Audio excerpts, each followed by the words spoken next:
Welcome back again, fellow travellers. This is an episode in a series of videos taken during a 2-week holiday in Andalusia in November 2025. In the comments below, you'll find a link to the other videos in this series.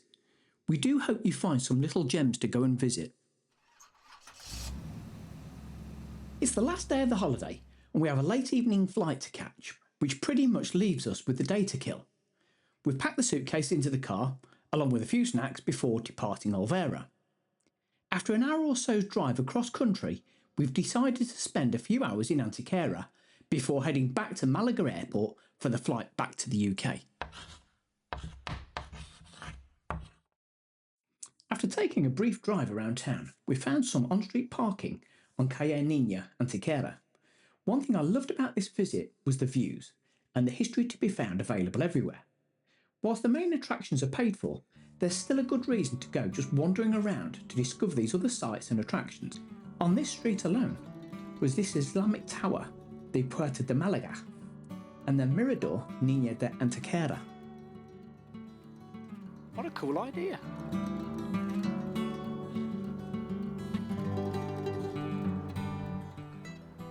So here, just below this church, we've got what is apparently a thermal Roman bath.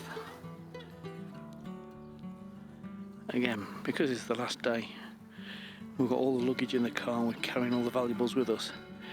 And we're tight on time, we don't really have sufficient time to do all of this stuff justice, so it's a bit of a whistle-stop tour.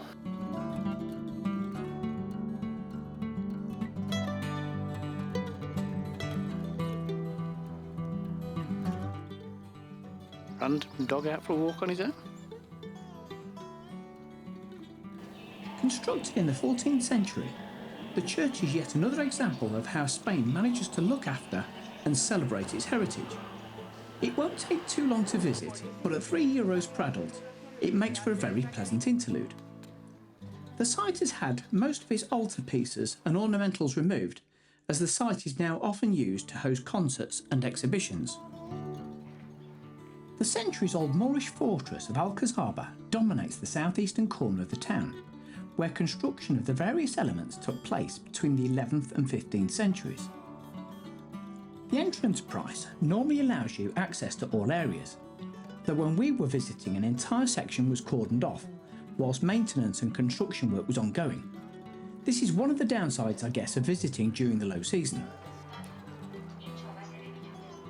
Climbing to the top of the bell tower affords amazing views across the town and beyond, with impressive views of the 880-metre rock formation called Peña de los Enamorados, affectionately known as Lover's Rock.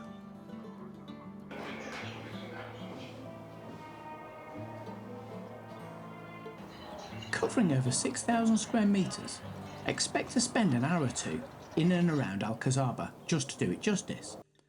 As previously stated, we were visiting on a Sunday with a hard deadline to get back to the airport. I'm sure we must have missed some key spots in Antequera in our rush. Well folks, all things good have to come to an end. We've had a fantastic holiday, starting off with a 10-day stay just outside of Estepona, exploring all of those little towns and villages along the coastline, starting off from Estepona all the way down to and including Gibraltar. Moving away from the coast, we headed inland, visiting many of the beautiful Pueblos Blancos, before finishing the holiday in Alvera, taking in the delights of places such as Ronda, Setenil de la Bodegas, Grazalema, and Zahara de la Sierra. We hope you've got some inspiration from these videos in this series. In the meantime, fellow travellers, hasta luego.